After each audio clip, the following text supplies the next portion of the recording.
বন্ধুরা দেখেন কি অসহায়ভাবে রয়েছে এই পাখিটা, উড়তে পারছে না। দেখেন হারতাছে। তো আমি আপনাদেরকে দেখাচ্ছি বন্ধুরা।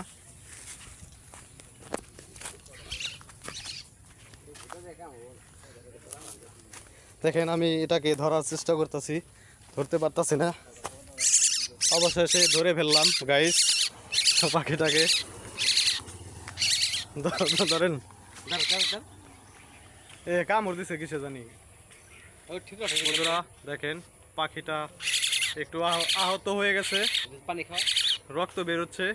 তো এটাকে দেখি বাঁচানো যায় কিনা। দেখেন পাখিটার খুবই অসুস্থ হয়ে পড়েছে। খাওয়ার মনে হয় খিদা লাগছে, খাওয়ার জন্য ব্যস্ত হয়ে পড়ছে পাখিটা। বন্ধুরা এটাকে আমি ধরলাম, এটাকে আমি ছেড়ে দিব বন্ধুরা, যদিও নিরাপদ কোনো একটা জায়গায় ছেড়ে দিব। কারণ হচ্ছে পাখি মারা ভালো না। এটা হচ্ছে শালিক, এটাকে গুশালিক বলে থাকে। যদিও গুশালিক বলে থাকে কিন্তু এগুলো তো গু খায় না। তো আমি আপনাদেরকে এই সম্বন্ধে নেটে সার্চ করলে পারবেন গুশালিক পাখির এটা কি হয়ে থাকে।